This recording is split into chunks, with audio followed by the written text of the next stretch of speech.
Avui coneixerem una iniciativa catalana que porta internet on no arriba la connexió de les operadores convencionals. També us recomanarem aplicacions útils i per tots els gustos que poden ser de gran ajuda pels estudiants. I entrarem a la pastisseria de Cristian Escrivà per fer-li el nostre perfil digital.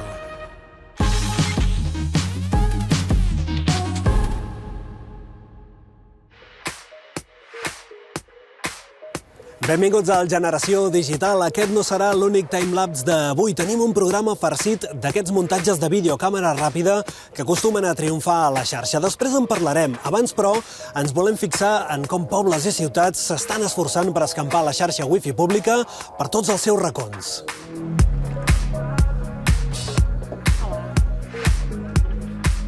Cada vegada més sovint, a qualsevol lloc on anem, demanem si hi ha una xarxa wifi per poder-nos connectar a internet. I la tendència de les grans ciutats europees és la d'ampliar els punts d'accés wifi gratuït. De fet, ara mateix em trobo en un dels 380 autobusos de Barcelona on ja ens podem connectar a internet a través de la xarxa pública. Però la previsió és que durant el mes vinent un total de 1.000 busos de Barcelona ja tinguin activada la connexió wifi gratuïta.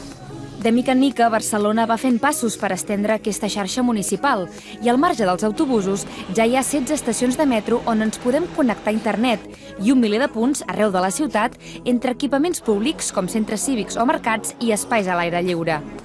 Però si alguna vegada us hi heu connectat, potser heu notat que la velocitat i la capacitat del wifi públic no és per tirar coets. Segons l'Ajuntament de la ciutat, aquesta limitació respon a una restricció. La llei només permet que la xarxa municipal funcioni a 256 kilobits per segon, que, perquè us en feu una idea, és un ample de banda de mitjana 100 vegades inferior al de les operadores que tenim contractades a casa. Estamos aquí por denunciar estos límites legales, porque no son límites infraestructurales. Barcelona tiene una capacidad muy fuerte para llegar a todos los ciudadanos. Tenemos una infraestructura que nos envidian en otra ciudad de Europa. Tenemos que operar entre los límites legales. Y se está trabajando con muchas ciudades de Europa, con la Comisión Europea misma, para modificar una ley que sinceramente no sigue en la transformación tecnológica. Malgrat això, hi ha moltes altres poblacions catalanes que han apostat pels punts wifi gratuïts, com Castelldefels, que es va convertir en la primera platja d'Espanya on els banyistes es podien connectar a internet. Però encara estem molt lluny de ciutats europees com Tallinn, la capital d'Estònia, que compta amb una xarxa pública a tot el nucli antic, als trens i fins i tot a un parc de 100 hectàrees. No ens ha d'estranyar si recordem que Estònia va ser el primer país del món que va permetre votar a través d'internet. De fet, això ho confirma un informe elaborat per una consultoria britànica que revela que els països amb la connexió wifi pública més ràpida del món són Lituània i Estònia. Al tercer lloc se l'endú Singapur, que també s'erigeix com el paradís dels navegants d'internet.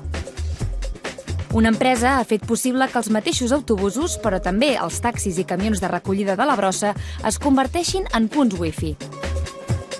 Es tracta de la companyia de Califòrnia Beniam, que fa servir la flota de vehicles públics per fer arribar internet a tota la població. Un sistema que també està funcionant a la ciutat portuguesa de Porto. I mentre veiem que les grans ciutats s'esforcen per fer arribar el wifi a tot arreu, encara hi ha indrets ben a prop de casa amb autèntics problemes de connexió. Aquest és el cas de la urbanització Les Sureres, de Mataró, situada als afores de la ciutat. Aquí hi trobem la Fundació El Maresme, que treballa per la qualitat de vida i la integració de les persones amb discapacitat intel·lectual. Fa anys es trobava amb un gran obstacle tecnològic. Un problema que ens trobàvem, i encara més quan tots ja estem habituats a treballar el dia a dia amb internet, és que teníem centres que no teníem una bona connexió. I treballàvem amb les operadores tradicionals millorar aquesta connexió d'internet i fins i tot en algun cas de telefonia i no ens donaven resposta. No ens donaven resposta i això cada cop era un problema més crític per nosaltres perquè ens impedia fer la nostra feina ben feta.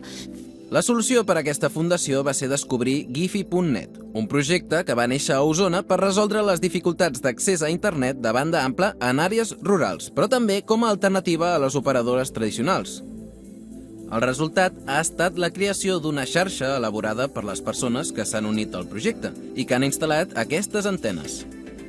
Per tant, els veïns han fet una xarxa pròpia per connectar diferents punts geogràfics i fer arribar internet als indrets on no en tenien. De fet, aquesta xarxa de nodes és el pilar fonamental de Giphy.net. L'antena d'aquesta fundació és una de les 32.500 que hi ha instal·lades per tot Catalunya, i també al País Valencià, les Balears i Madrid, entre altres punts. Totes formen el que anomenen la xarxa de comuns, una xarxa que es diferencia del circuit comercial convencional i que actualment també compta amb fibra òptica. Segur que la gent que ho pateix en entorns de ciutat, que per la seva façana passa una mànega de fibra òptica a un operador, una altra mànega a un altre, i cada operador té la seva xarxa, doncs una mica el model de Giphy.net amb la fibra òptica, que també té cada cop més fibra òptica desplegada, és passar una sola mànega i compartir-la. Cada usuari, per formar-ne part, ha de fer front al cost de l'antena i la instal·lació. Un cop connectat a la xarxa, haurà de decidir quin tipus de connexió vol contractar. Un accés a internet de les operadores que treballen amb Giphy.net, un servei que gestiona la cooperativa de l'associació, o si el que vol és compartir la connexió amb el veí.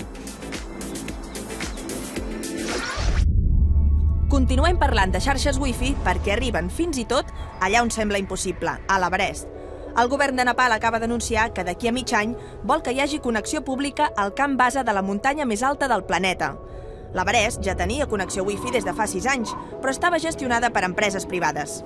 Ara el govern de Nepal la vol obrir a tothom de manera gratuïta per millorar la comunicació i la seguretat dels alpinistes en cas d'emergència.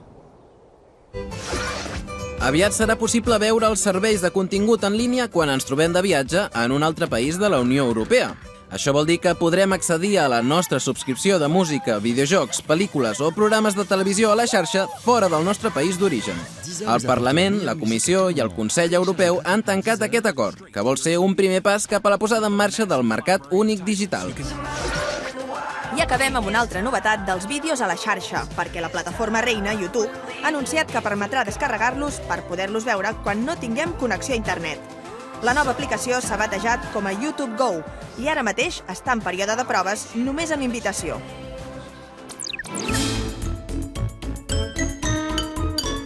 Cada dimecres a la nit, Cristian Escrivà i el seu equip ens expliquen com converteixen en pastissos tots els encàrrecs que reben.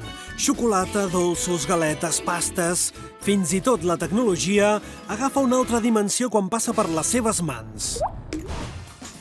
Entre creació i creació, li hem fet aparcar el davantal per uns minuts per fer-li el nostre test digital. Comencem, Cristian. Ets home de gaires dispositius? Mira, rellotge no em porto, no tinc rellotge. A lo màxim que arribo és amb un pal de selfie. I les xarxes, les toques més? A veure, la que més em distreu i miro i tal per curiositat seria l'Instagram i el Facebook. Clar, jo quan entro a buscar inspiració, o sigui, el meu cervell, clic, fa així, busco amb clau de pastisseria. I has trobat alguna perla? Sí, hi ha un producte que nosaltres traiem els caps de setmana, que és les cuixetes de pollastre, i això va ser un dia buscant i em va sortir un pavo que anava amb una gorra de llana, amb 2 cuixes de pollastre, però fet un tricot, I veient aquesta fotografia que em va cridar l'atenció, dic, ostres, podríem fer aquestes cuixetes de pollastre, que eren de pollastre, i Déu-n'hi-do l'èxit que està tenint, no? I la inspiració em va vindre per aquí. Tot el dia buscant inspiració. Com desconnectes? El videojoc, o sigui, és l'única cosa, l'única que em permet realment desconnectar, o sigui, de tot. Mira, hi havia un videojoc que jo m'havia enganxat, inclús havia passat ja diverses pantalles, que són el Sonic. Sonic anava fent Leo, o sigui, això m'encantava, no? I després em vaig enganxar a la Fórmula 1. O sigui, estic concentrat en allò, no? Un cop més, o sigui, ara no tinc temps. Tindria que posar-m'hi, perquè és bo també desconnectar, no? Tindria que posar-m'hi i sí que poder em aniria bé enganxar-me una altra vegada a algú. Pateixes quan va baixant la bateria del mòbil? Hòstia, jo no sé si és que m'estic fent gran, però ara tinc 2 obsessions. Una és la bateria del mòbil i l'altra és el dipòsit de gasolina del cotxe. O sigui, sempre l'haig de tindre ple. Fa servir gaire el telèfon? Jo utilitzo el telèfon per trucar, e-mails i fer fotos. Sí, no, perdona, m'estic oblidant el més important, la música. Per desconnectar o per inspirar-te? Crec que la nostra feina és molt semblant a la gent que fa videoclips musicals, no? Concretament, per exemple, hi ha un videoclip que l'he utilitzat com a idea, que és Sugar, dels Maroon 5, on ells, el grup, agafa un cotxe i se'n va a veure casaments. No a veure, perdona. O sigui, van actuar d'una manera sorpresiva amb diferents casaments i veus la sorpresa de la gent.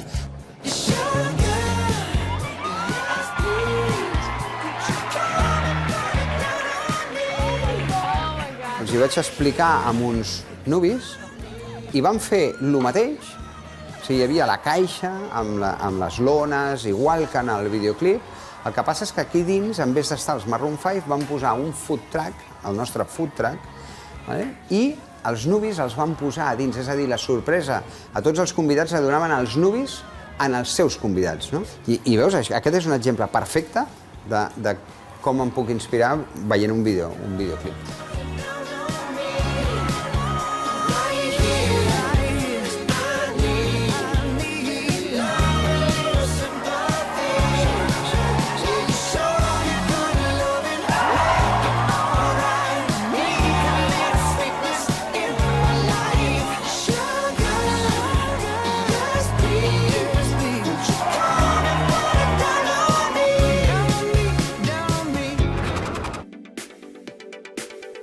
Per mi la programació és aquella eina magnífica que et permet comunicar-te amb una màquina i fer que aquesta màquina faci càlculs que tu de forma natural trigaries milers d'anys en fer i veure com ho fa en dècimes de segon. Això per mi és algo fantàstic.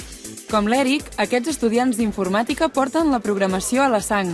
Alguns dels millors talents del món s'estan preparant a Barcelona per la final mundial de programació, la més important del planeta, que se celebrarà als Estats Units al maig.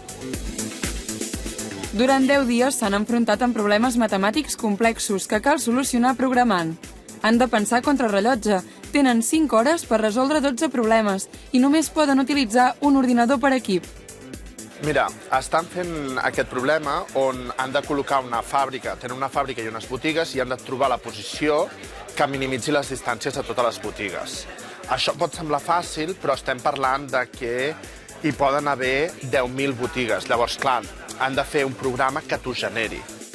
Mentrestant, poden consultar com els va a ells i també als seus rivals. Cada moment que un equip resol un problema, podem veure en quant temps l'han resolt i qui va primer. Ara, per exemple, porten competint 1 hora i 35 minuts i ara podem observar com la Universitat de Tòquio són els primers, ha resolt 6 problemes, després tenim la Universitat de Zagreb, que ha resolt un total de 5. T'ha d'agradar molt perquè és molt intens. Cada dia són 5 hores i no només són aquestes hores, sinó després estan les solucions dels problemes i després per la tarda o després per la nit ens hem d'intentar mirar les solucions o acabar de pensar els problemes. Aquí s'han trobat amb les mateixes condicions que hi haurà en la gran competició que els espera al maig. Són un tipus de problemes similars als que plantegen les companyies líders en les entrevistes de feina. Many times young people do not have a good understanding of how winning works, and they think that when you read about the success of Google or the success of Facebook or the success of eBay, it was like this. It's never the case. The champions become very good at not giving up on failure and learn from failure, improve their abilities, get stronger, and move forward.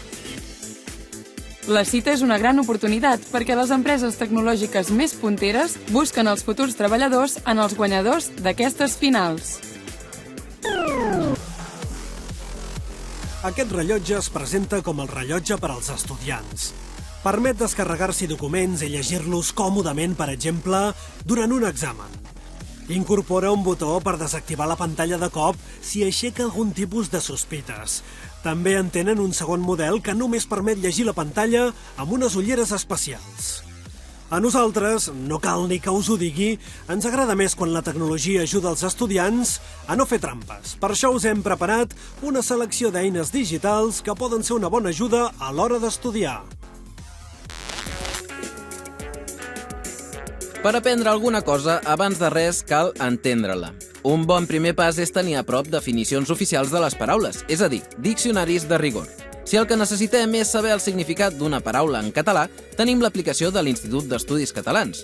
Per al castellà, hi ha l'app oficial de la Reial Acadèmia Espanyola, la RAE, i per a l'anglès ens podem descarregar la d'Oxford.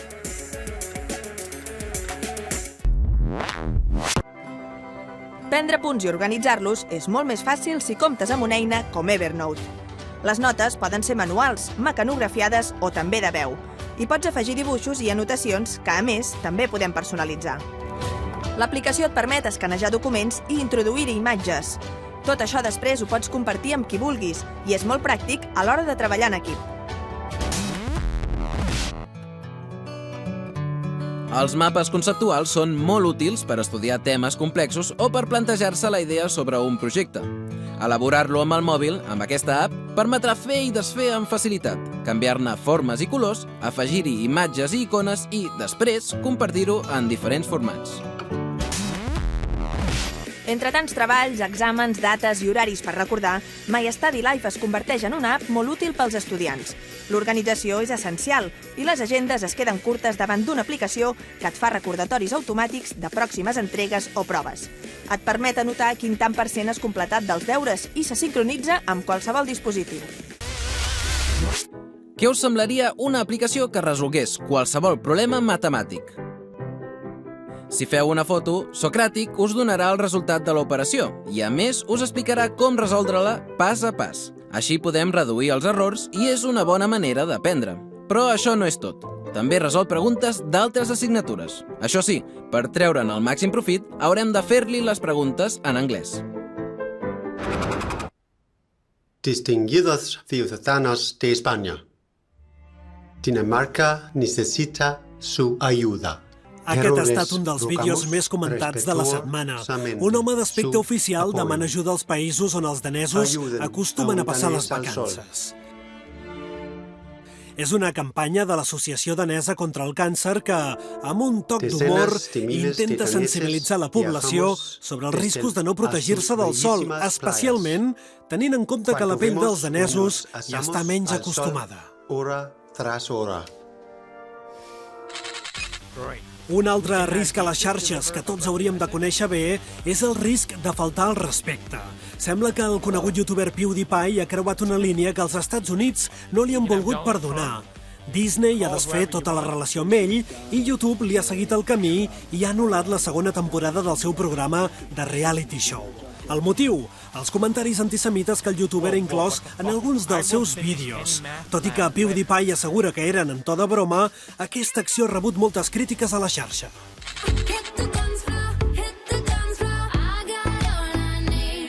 Per la manera de moure's, no diríeu mai que aquest granger de Nova York ha superat diverses operacions de la columna vertebral. Es diu Jay Lavery i tot i que va penjar el vídeo a Facebook a finals de desembre, és ara quan ha corregut per la xarxa i de mèrits artístics no n'hi falten. Per això ja suma 20.000 comentaris i 70.000 m'agrada. I parlant d'acumular visualitzacions, els amics del canal Slow Mo Guys en van aconseguir 10 milions amb aquest airbag a càmera lenta. Però no en van tenir prou i ara tornen a l'atac amb 25 airbags, una càmera en 4K i pintura en pols. Tot un espectacle.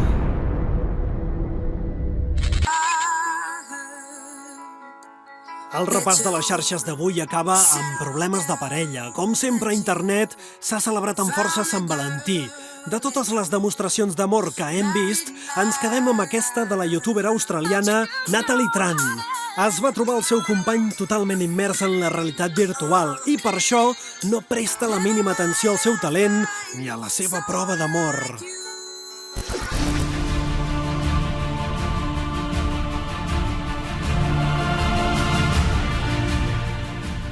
El timelapse és una tècnica que s'ha posat molt de moda en els últims anys i que consisteix a crear un vídeo a partir de diferents fotogrames que permeten veure, en qüestió de segons, seqüències de la vida real que passen en minuts, hores o dies sencers.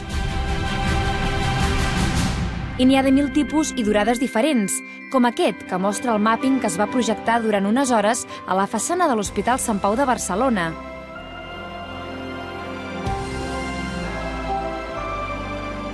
O aquest altre, que ens converteix en espectadors privilegiats dels moviments dels coralls, que a primer cop d'ull són molt complicats de percebre. Per aconseguir-ho, l'autor va capturar 25.000 fotografies durant tot un any, i el resultat és hipnòtic.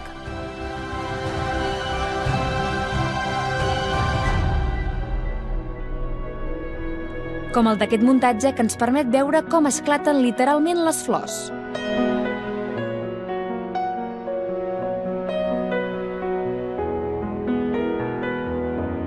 I nosaltres, eclipsats per aquests vídeos, ens hem proposat fer el nostre timelapse. Quedem a Barcelona amb el fotògraf Jordi de Temple, que en els darrers anys n'ha fet gairebé un miler. La localització és el primer punt que cal estudiar amb calma perquè el muntatge sigui un èxit, i ell ens proposa pujar a Montjuïc. En aquest cas és un paisatge bastant típic de Barcelona, que és bastant reconeixible. I en aquest sentit tenim tràfic de cotxes, que això sempre és molt agraït de veure en timelapse. També tenim persones que estan passejant i núvols. Avui el dia acompanya i tots aquests elements fa que el timelapse sigui atractiu a l'hora de veure'l visualment. Doncs posem fil a l'agulla. En primer lloc, cal plantar els trípodes i el Jordi col·loca més l'slider, aquesta guia que ens permetrà moure la càmera i afegir moviment al vídeo. Però si no en teniu, no patiu. De timelapse també n'hi ha d'estàtics. Mentre en Jordi calibra l'slider i marca la distància del recorregut de la càmera, li demanem els 3 consells bàsics per tenir un bon resultat. És molt important, sobretot, que el trípode estigui en una superfície molt estable perquè estarem una estoneta i necessitem que la càmera no es bellugui durant tot el procés, que les bateries abans de començar estiguin carregades perquè no ens quedem curts d'energia en meitat del plano i targetes amb molta capacitat. Prenem nota de tot i ens ensenya a preparar els paràmetres de la càmera per adaptar-nos a la llum de l'escenari. I ara, la clau del timelapse, calcular l'interval de temps entre fotograma i fotograma. Hi ha aplicacions que ens ajuden. Introduïm el temps que volem que duri el vídeo, en aquest cas 10 segons. L'app ens indica que la càmera haurà de disparar una fotografia cada 14 segons, que tardarem una hora a fer el timelapse i que farem un total de 250 fotografies. S'introdueixen les dades al disparador i ara només ens toca esperar. Aquí teniu el resultat. Però si amb aquest timelapse no n'heu tingut prou, observeu el recorregut espectacular de la Barcelona de nit que va fer el mateix Jordi de Temple. Un escenari al qual va recórrer també per il·lustrar el videoclip Barcelona s'il·lumina dels catalans Buos. I un camell fa l'agost a l'estació de Sants, exbolingues reciclats, disfressats de runners, periodistes cremats que viuen de fer banners arribant a Ciutat Vella, cantautors que ja no canten i a la porta de l'Ovella 4 guies. I amb aquest videoclip de Buos arribem al final del programa d'avui. Us esperem a la nostra pàgina web i també a les xarxes socials, a Facebook, Twitter, Instagram i al nostre nou canal de YouTube. Nosaltres tornarem d'aquí a 7 dies, clavats amb moltes més històries. Que vagi molt bé la setmana. Adéu-siau. Quan es fan foscos els dies i deixem de ser esclaus, les tristors són alegries i obrim portes sense claus. Quan es mor la rutina a un racó de la ciutat, Barcelona s'il·lumina quan et tinc al meu costat. La de la setmana tràgica, la còdia, l'extraradi, la que viu una nit màgica, un dimecres a l'estadi, la bonica, la insalubre, la de l'ambient de l'arena, la que un 12 d'octubre sent vergonya aliena, la dels grups acollidors, la que adora les cabines i crema contenidors i destrossa les cabines. No hi ha cap respecte per la música en directe i no tenim projecte per donar-li vida.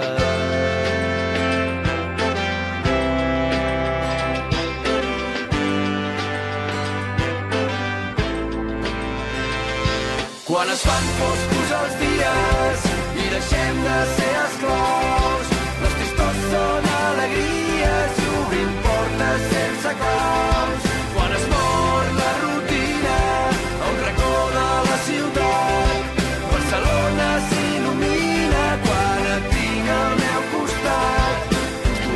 alemanys, el bressol del mestissatge amb barrets de mexicans, van buscant algun massatge i el caòtic barri gòtic, uns ells amb monopatí, van buscant algun narcòtic per arribar al dematí.